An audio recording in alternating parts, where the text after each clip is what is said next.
সকাল থেকে আমার ব্লগটি শুরু করে দিলাম। আসসালামু আলাইকুম বন্ধুরা, কেমন আছেন? সবাইকে আমন্ত্রণ জানাচ্ছি আমার নতুন আরেকটি ব্লগ দেখার জন্য। তো এই যে দেখেছেন বিছনাটা অগোছানো ছিল, তো আমি গুছিয়ে নিলাম এখন। সব গোছগাছ হয়ে গেছে, তো আজকে নাস্তা বানানোর ঝামেলা নাই, কারণ আজকে আমি রোজা। তো এই যে এখন দুপুরের রান্নাতে চলে যাব। চাপিলা মাছ আর হচ্ছে চিংড়ি মাছ এখন কুটে কাটে নেব। আর হচ্ছে এখানে শাক, আজকে হচ্ছে শাকের সমারোহ। কলমি শাক আনা হয়েছে, তারপরে হচ্ছে পুঁই শাক আর লাল শাক, এগুলো সব কুটে বেছে নেব, তারপরে রান্নায় চলে যাব। তো এই যে কোটাকাটি শেষ, এখন রান্নায় চলে আসলাম। এখন আমি শাক দিয়ে, লাল শাক দিয়ে চিংড়ি মাছ দিয়ে রানবো। তো এই তো যা যা মশলা লাগে সব দিয়ে দিলাম, একটু পানি দিয়ে কষিয়ে নেব, তারপরে শাকগুলো দিয়ে দিব এর ভিতরে। তো বন্ধুরা, আমার ব্লগটি আপনারা সবাই দেখবেন। আমি অনেক কষ্ট করে ভিডিওগুলো তৈরি করি একা একাই, তো আপনারা একটু দেখবেন, দেখে একটু কমেন্টস করবেন, লাইক দিবেন, আর হচ্ছে সাবস্ক্রাইব করে পাশে থাকবেন। আর খুব বেশি ভালো লাগলে একটা শেয়ার করে দিবেন বন্ধুরা। তো এই যে দেখেন, আমার কথা বলতে বলতে আমার শাকটাও রান্না করা শেষ। তো চাপিলা মাছটা এখন রান্না করব, টমেটো দিয়ে আর ধনিয়া পাতা দিয়ে ভুনা করব। চাপিলা মাছটাও কেটে বেছে ধুয়ে নিলাম এখন। তো আমি তেলের মধ্যেই সব মশলা দিয়ে একবারে ভেজে নেব, বেশি নাড়াচাড়া করলাম না।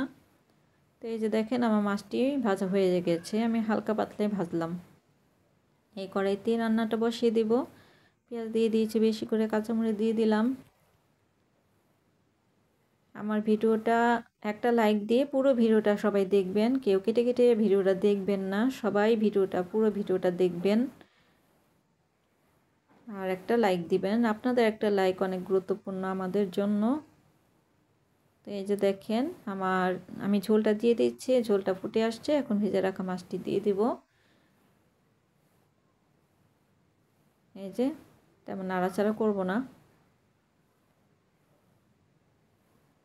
তো এই যে আমি অফ ক্যামেরা টমেটো দিয়ে দিলাম, এখন ধনিয়া পাতা দিয়ে আমার তরকারি রান্না ডান। তো কেমন লাগলো দুইটা রেসিপি, আজকে সারাদিনের ব্লগ? সবাই কমেন্টস করুন বন্ধুরা, সবাই সাপোর্ট করবেন বন্ধুরা, একে অপরকে সবাই সাপোর্ট করবেন, তাহলে তো সামনের দিকে এগিয়ে যেতে পারবো আমরা সবাই। কোনো হিংসা বিদ্বেষ রাখবেন না কেউ কারো মনে, ঠিক আছে বন্ধুরা? তো এই যে দেখেন পুঁই শাক রান্না করব না, কেটে ধুয়ে নিয়েছি, এগুলো সিদ্ধ করে রেখে দেবো, পরে রান্না করব। তো আমি বেসিনটা ধুয়ে নিচ্ছি, কারণ মাছ কাটা হয়েছে, ধোয়া হয়েছে, একটু গন্ধ আসবে, তাই আমি ভালো করে ধুয়ে নিলাম। তো এই যে ডলে ডলে ধুয়ে নিচ্ছি সাবান দিয়ে মেজে মেজে ভালো করে, তাহলে আর গন্ধটা আসবে না। দয়া করে সবাই আমার ভিডিওটা দেখবেন, আর একটা লাইক দিবেন, সাবস্ক্রাইব করে পাশে থাকবেন বন্ধুরা, সবাই সবাইকে সাহায্য করবেন। কেমন লাগলো আমার আজকের ব্লগটি সবাই কমেন্টস করে জানিয়ে যাবেন বন্ধুরা। তো এই যে রান্নাবান্না শেষ, ধোয়াপালি শেষ, তো একটু বিকেলে ঘুরতে বের হলাম। তো সবাই ভালো থাকবেন, সাবধানে থাকবেন বন্ধুরা। আল্লাহ হাফেজ, আসসালামু আলাইকুম।